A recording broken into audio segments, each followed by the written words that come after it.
Hello बच्चों, मैं अश्विनी भारद्वाज आपके साथ 10th क्लास के मैथमेटिक्स का थर्ड चैप्टर जो linear equation in two variables है उसकी वर्ड प्रॉब्लम्स को डिस्कस कर रहा हूँ। इसमें मैंने आपको बताई थी बेटा एक बात, ये हमारा थर्ड लेक्चर है वर्ड प्रॉब्लम्स पर। पहले दो लेक्चर्स में मैंने आपको बताई थी कि इन सभी में एक बात कॉमन होती है कि हमारे दो अननोन क्वांटिटीज़ होती हैं और उन दोनों अननोन क्वांटिटीज़ में हमारे दो रिलेशन होते हैं। हर एक रिलेशन एक इक्वेशन बनाता है, फिर उन इक्वेशंस को हम साइमल्टेनियसली सॉल्व करते हैं। सॉल्व करने के हमारे पास वैसे तो तीन तरीके हैं। एक हम कोफिशिएंट को इक्वेट करके एलिमिनेट करते हैं, जिसको हम एलिमिनेशन मेथड करते हैं। एक हम सब्स्टिट्यूशन मेथड है और एक हमारा क्रॉस मल्टीप्लिकेशन मेथड है। तो हम इसमें दो से ही काम चला लेते हैं, एक हमारा एलिमिनेशन मेथड और सब्स्टिट्यूशन मेथड। इससे पहले मैंने आपको जो बताई थी वो टाइप्स बताई थी कि हम इसको टाइप्स में कर रहे हैं। हमने अभी तक कौन कौन सी टाइप्स कर लिए हैं। एक दो आर्टिकल की कॉस्ट पर बेस्ड हम क्वेश्चन कर चुके हैं। ये सारे क्वेश्चन हमने आपको बताया था कि ये फर्स्ट टाइप पर बेस्ड हैं। फिर दो नंबर्स के बीच में हमने करा था। दो नंबर्स में भी दो तरीके के क्वेश्चन हैं, एक टू सिंपल नंबर्स हैं और एक 2 डिजिट नंबर के बारे में हमने डिस्कस किया था पहले लेक्चर्स में। उसके बाद बेटा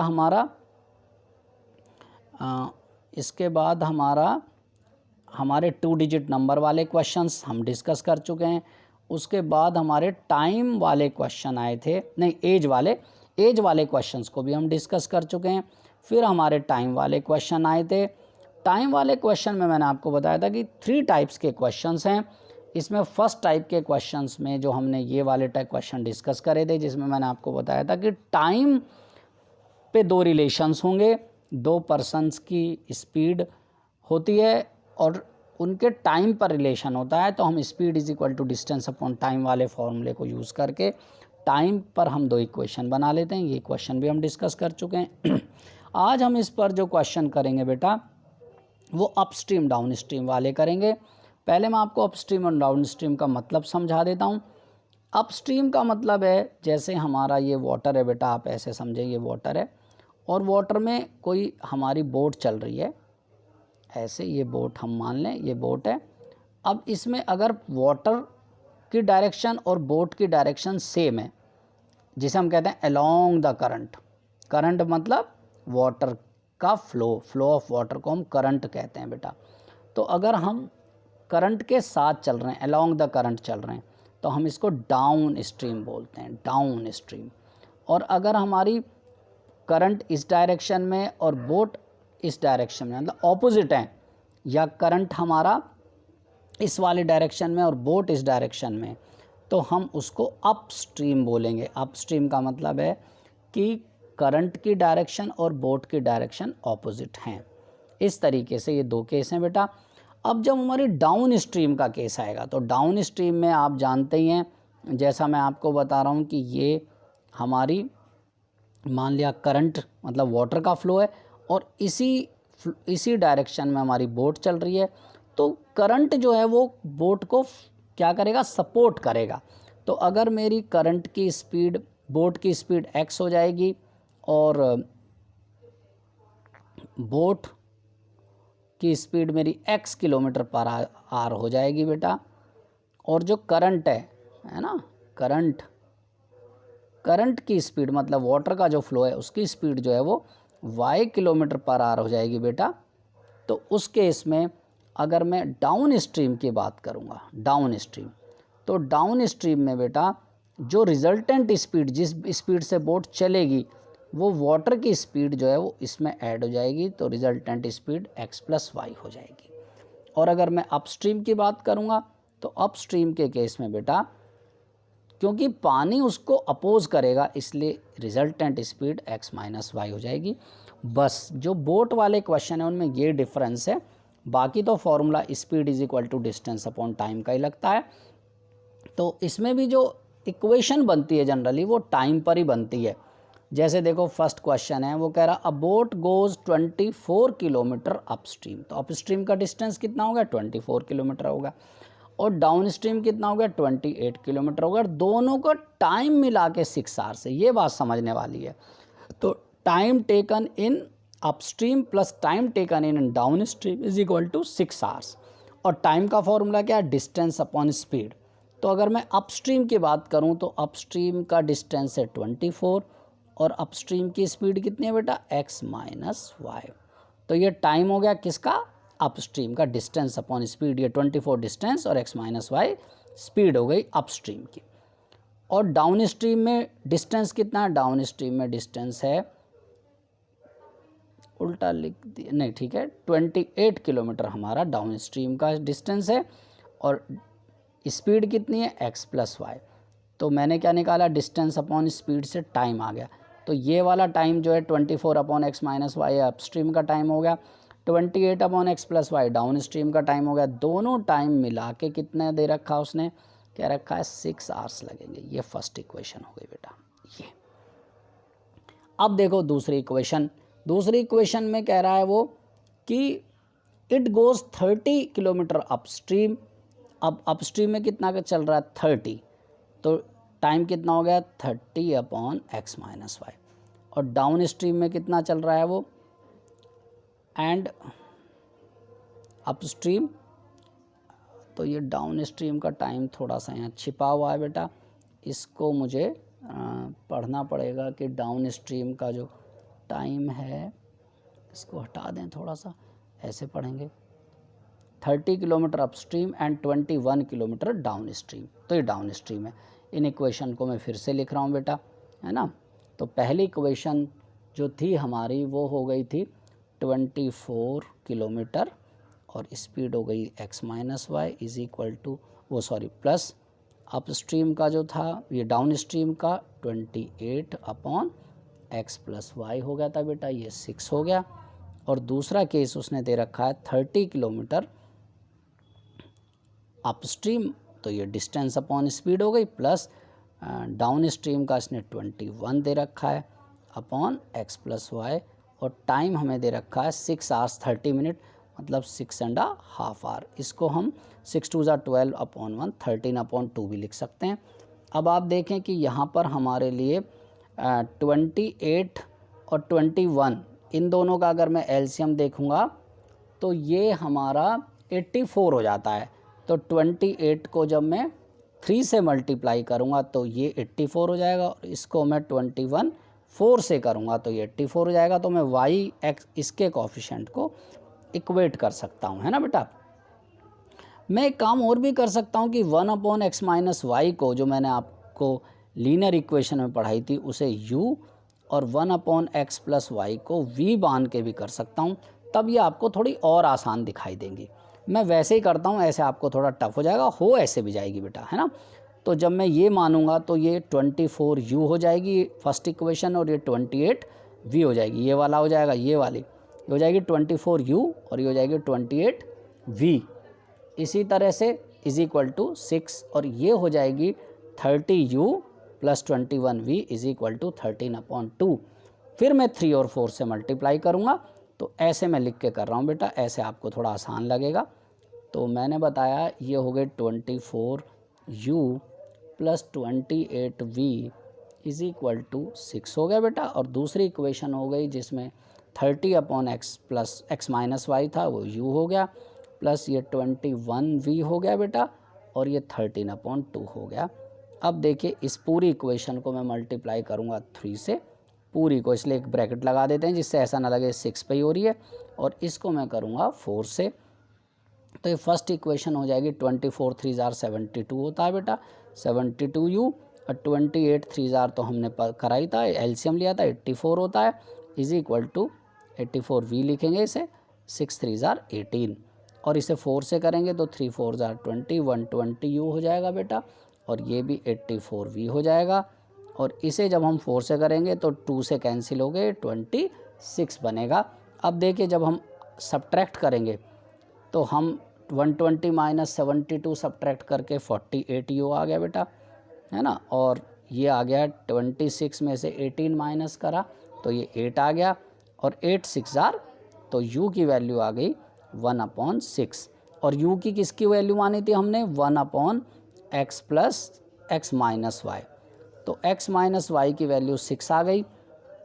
अब इस u की वैल्यू को, इस ये जो 1 अपॉन 6 है, मैं इसमें पुट कर सकता हूँ, इस वाली में बेटा देखो, तो जैसे ही 1/6 करूँगा ये 6 से कैंसिल होकर 4 हो जाएगा, 4 वहाँ चला जाएगा 6 के साथ, 6 माइनस 4 माइनस 2 हो जाएगा, और 28 से डिवाइड करने पर 14, तो v की वैल्यू आ गई 1/14, और v क्या था बेटा 1/x प्लस वाई, तो रेसिप्रोकल करेंगे तो x प्लस वाई की वैल्यू 4 आ गई।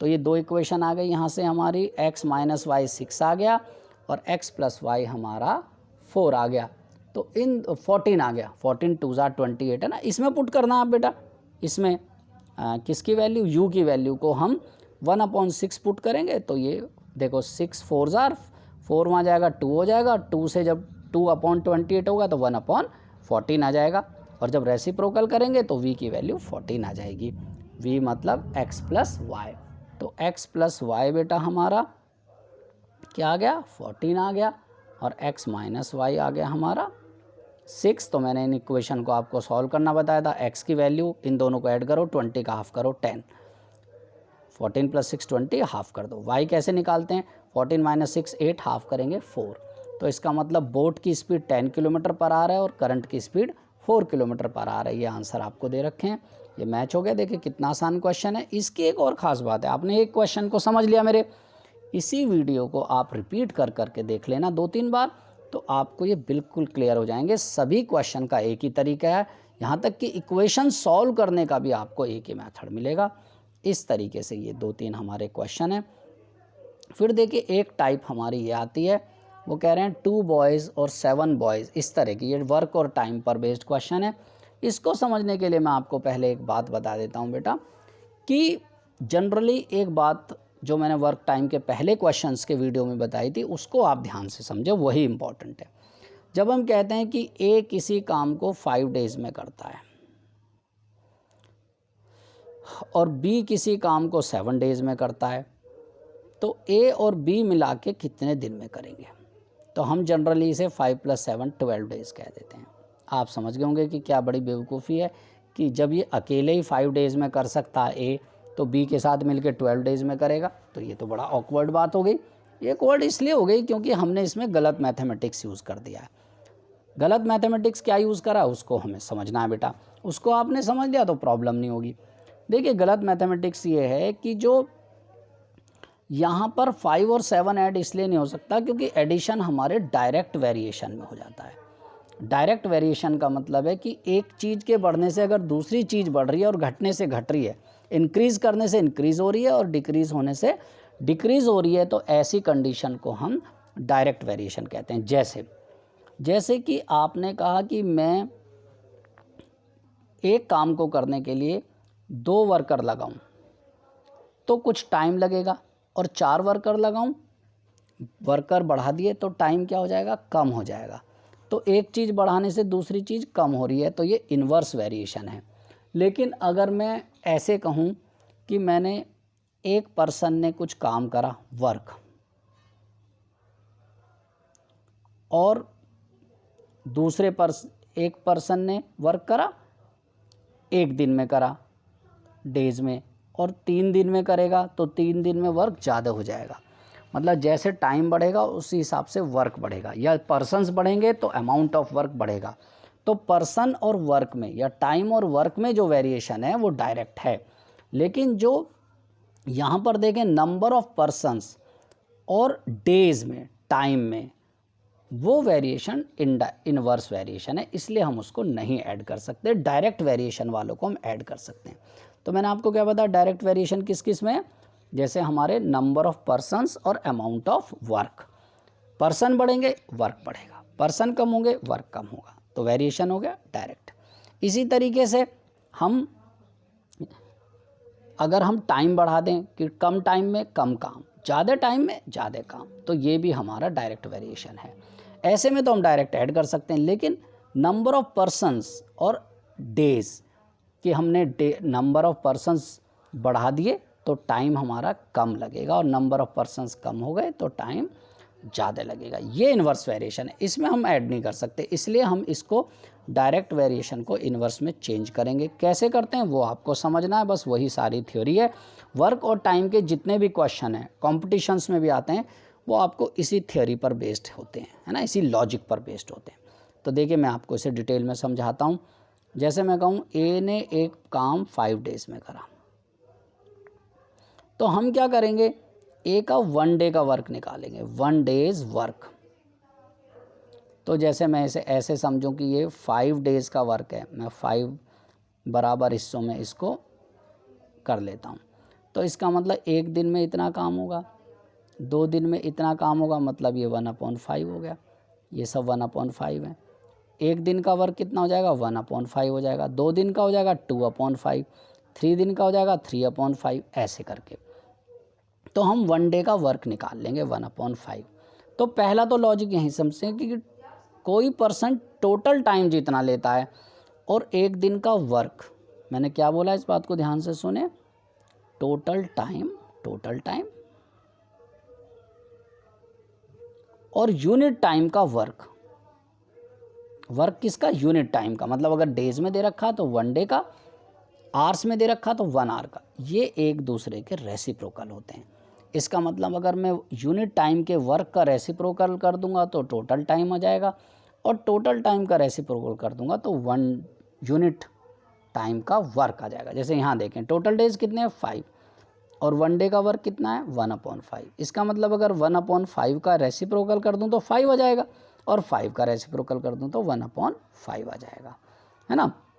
इसी तरह से मान लिया बी किसी काम को 7 डेज में करता है, तो बी का 1 डे का वर्क कितना हो जाएगा 1/7 पार्ट ऑफ द वर्क, ये वर्क हो गया बी का। तो ये भी देखो एक दूसरे के रेसिप्रोकल हैं। अब अगर मैं कहूँ कि ए और बी का मिला के वर्क कितना है, तो अब वर्क में वर्क ऐड कर सकता हूँ कि 1/5 पार्ट प्लस 1/7 पार्ट, क्योंकि वर्क में और नंबर ऑफ पर्सन्स में जो वेरिएशन है वो डायरेक्ट है। कम पर्सन कम काम करेंगे, ज़्यादा पर्सन ज़्यादा काम करेंगे।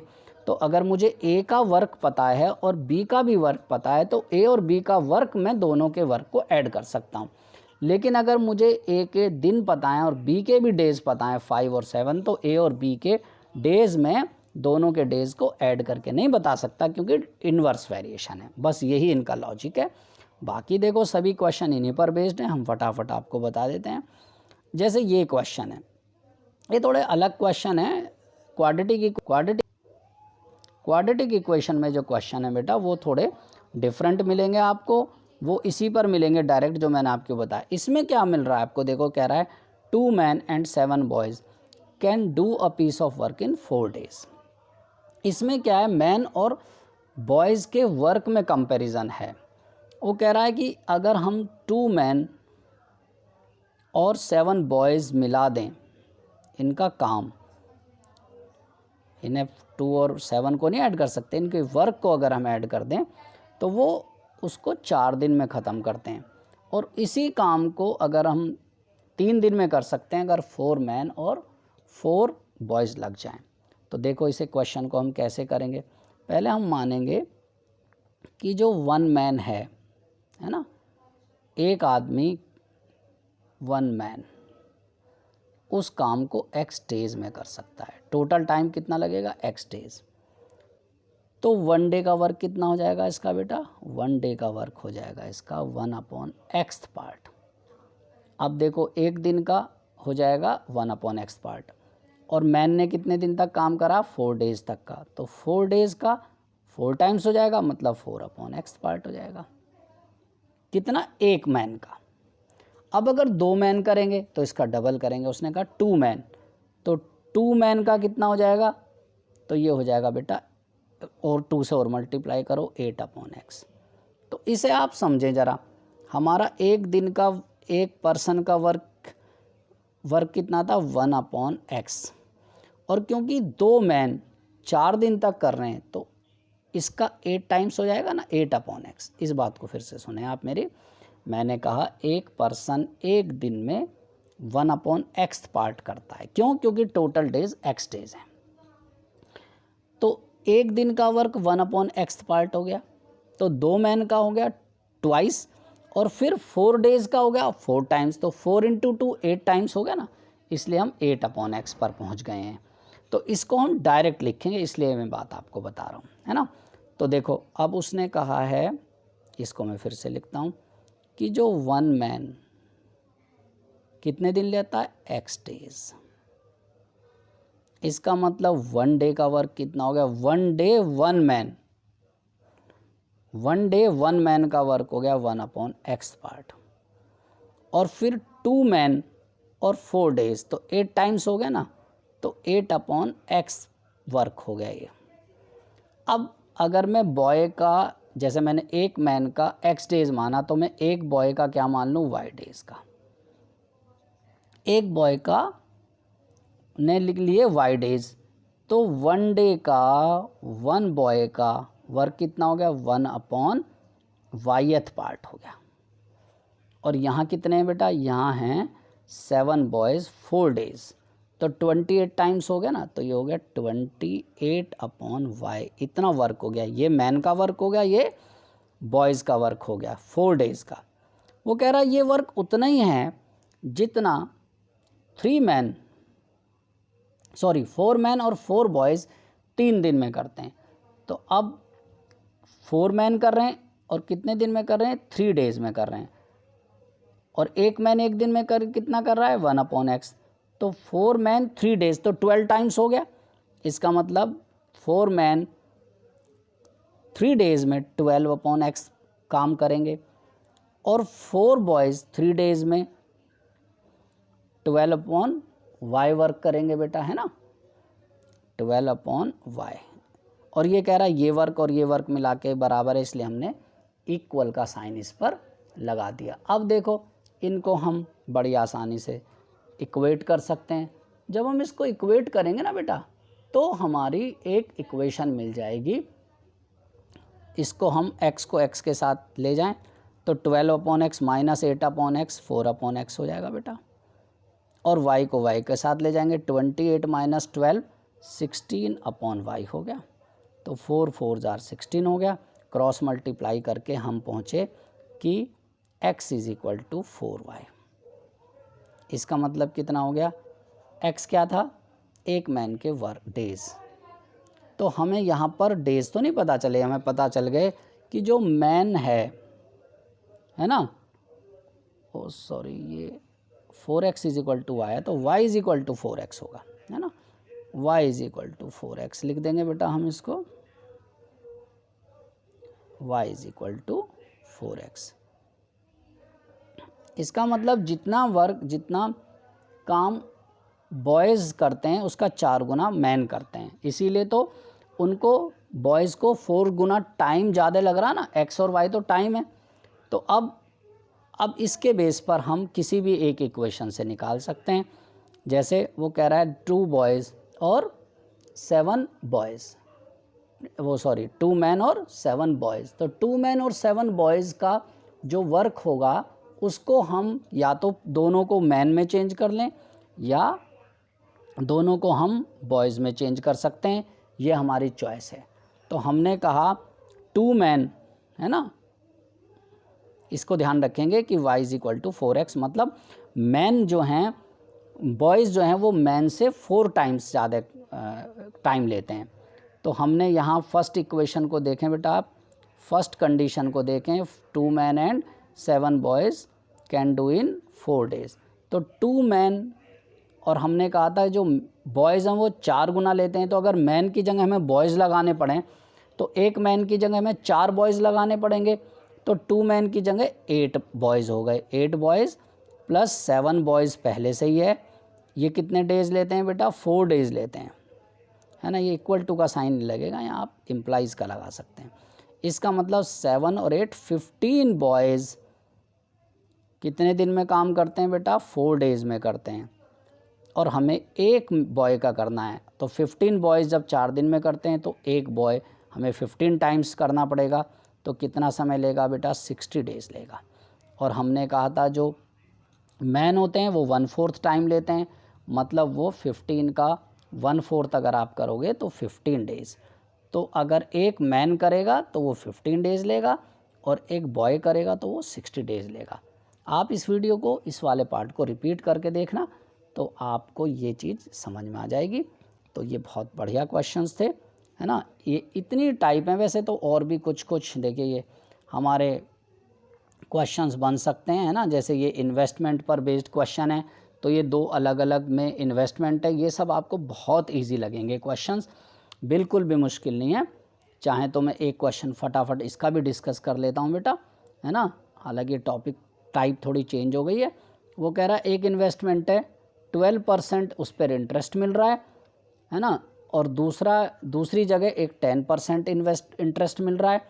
तो एक पर्सन ने कुछ अमाउंट 12% पे लगाया, कुछ 10% पे लगाया। तो जो अमाउंट लगाया वो अननोन है, तो हम कह देंगे कि जो 12% पे लगाया वो x है और जो 10% पे लगाया वो y है। तो इंटरेस्ट कितना मिलेगा, तो हमें पता ही है इंटरेस्ट का formula principal into rate into time upon 100। Time यहाँ पर हमें नहीं दे रखा है, तो दे रखा ईयरली इंटरेस्ट है, 1 साल का है, 1 ले लेंगे हम। तो ये हो जाएगा 12x अपॉन 100 पहले का इंटरेस्ट, दूसरे का इंटरेस्ट हो जाएगा 10y अपॉन 100 और दोनों का इंटरेस्ट मिला के हमें दे रखा है बेटा 130 रुपीज़ हमें मिल गया है। ये फर्स्ट इक्वेशन हो गई। इसी तरह से सेकंड में उसने कहा है कि उसे but if he had interchange the amount invested, अगर इन्हें उल्टा कर दे, जो 12% पे लगाया वो 10% पे लगा दे और जो 10% पे लगाया वो 12% पे लगा दे। या कह दें हम कि अगर x अमाउंट पे उसे 10 मिल जाए तो ये 10x अपॉन 100 हो जाएगा, और जो y है उस पर 12% मिल जाए तो ये 12y अपॉन 100 हो जाएगा। तो कह रहा पहले से 4 रुपये ज़्यादा मिल जाएंगे 4, तो 134 हो गया। तो ये 2 इक्वेशन हमारी हो गई। देखो बड़ी आसान है, इसमें हम किसी के भी वेरिएबल को इक्वेट कर सकते हैं। 10 और 12 के वेरिएबल को इक्वेट करना हो तो दोनों का एलसीएम हमने बताया था आपको निकाल सकते हैं, तो 60 एलसीएम होता है। तो फर्स्ट वाली को हम 6 से और इसे 5 से मल्टीप्लाई करके सब्ट्रैक्ट कर लेंगे, एक वेरिएबल हमारा एलिमिनेट हो जाएगा। बहुत आसान सी इक्वेशन बनेगी, आप x और y की वैल्यू निकाल लेना। इस तरीके से ये अदर कुछ मिसलेनियस क्वेश्चंस हैं बेटा, है ना। ये भी सेम आपको मिलेंगे कि 2 अलग अलग पे, अब वो से इन्वेस्टमेंट कहे या प्रॉफिट कहे, ये सब एक ही तरीके के क्वेश्चन होंगे। तो इस तरीके से ये हमारा वर्ड प्रॉब्लम वाला टॉपिक फिनिश हो जाता है। इसमें हमने 3 लेक्चर्स में ये कवर किया है और इसे टाइप वाइज इसलिए बताया है क्योंकि आपको टाइप से अननोन को समझना और अननोन में आपके लिए उनमें रिलेशन समझना, कि जैसे 2 डिजिट वाले में है तो रिलेशन हमारे numerator denominator, unknown numerator denominator होंगे, वो सॉरी फ्रैक्शन वाले में, और 2 डिजिट वाले में अननोन 1 डिजिट और 10 डिजिट होंगे। और एज वाले में 2 पर्सन्स की एज हैं, उनके प्रेजेंट रिलेशन को हम x और y मानेंगे, पास्ट और फ्यूचर को उसमें ऐड करके या सब्ट्रैक्ट करके निकाल लेते हैं। इस तरीके से आपको जब कैटेगरी वाइज बेटा करेंगे तो आपको समझना आसान होएगा और एक समय ऐसा आएगा आपको लगेगा सारे क्वेश्चन एक जैसे ही हैं। जिस समय ये स्टेज आपकी आ जाए आप समझना आपको वर्ड प्रॉब्लम आ गई। तो ये प्रैक्टिस के लिए इसमें हमारे 40 कुछ क्वेश्चन है, 43 क्वेश्चन है, काफ़ी हैं। आप NCERT भी कर सकते हैं, NCERT में भी क्वेश्चन है और इसको भी कर लें तो इतना सफिशेंट है। लेकिन क्वेश्चन समझ के करें, अगर आप क्वेश्चंस को क्रैम करने लगेंगे, रटने लगेंगे तो नहीं काम चलेगा बेटा। समझ के करेंगे तो कम क्वेश्चन से भी काम चल जाएगा। तो इस तरीके से ये टॉपिक आप करें, बहुत इम्पॉर्टेंट है।